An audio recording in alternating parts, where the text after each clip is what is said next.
My dad, Matthew Francis Bowe, was born on October 5th, 1923, in Dorchester, a section of Boston, Massachusetts. My mother, Dorothy Teresa Cronin, was born 3 years later, on December 13th, 1927, a few miles away in Boston's Jamaica Plain neighborhood. All four of my grandparents, Matthew and Margaret Bowe, and Elizabeth and Patrick Cronin, immigrated from Ireland in the early part of the 20th century and settled in Boston. My parents grew up during the Great Depression and World War II. My dad served in the Navy Air Corps as a bombardier, flying combat missions in the Pacific. After the war, my mother worked with my dad's sister, Eileen, who fixed them up. This post-World War II romance was quick, with my parents marrying in May 1948.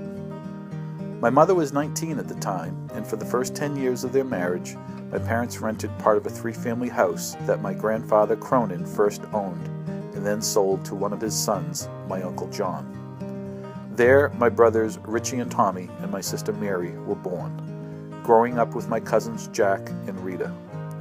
Like many post-war families, my parents eventually moved to the suburbs in 1958, settling into Braintree, Massachusetts. There, my brothers, identical twins, Michael and Matthew, were born. I'm the youngest, born in 1961. Here I am being baptized. My Uncle Richie is the priest baptizing me, and my Uncle Joe, both my mother's brothers, and his wife, my Aunt Kathy, are my godparents. Like many families, we suffered tragedies, and we experienced the worst possible tragedy when my brother Matthew was killed by a car at the age of 6 in 1963. While the family tragedy still lingers, life was full of many happy rituals of a Boston Irish Catholic family in the 50s, 60s, and 70s. My dad worked at the Navy shipyard in Quincy, Mass., first in the yard building the ships. He also went to Northeastern University at nights on the GI Bill, earning his engineering degree, and moved from the yard to the office as a mechanical engineer.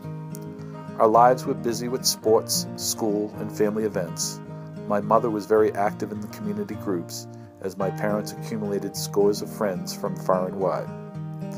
Instead of summer vacations, we were lucky that my parents sacrificed and bought a summer cottage in 1952 in Plymouth for something like $3,000. This property has stayed in my family since then, giving many of us wonderful memories over the decades. My mother left us much too soon, dying of cancer in 1983 at the age of 53. Soon after that, my father retired, sold the Braintree house, and moved to Plymouth in Florida, giving him a chance to walk the beaches 12 months a year, something he did faithfully. My father was able to enjoy his 10 grandchildren. He died of cancer in 2001 at the age of 78 and was buried with my mother and my brother Matthew.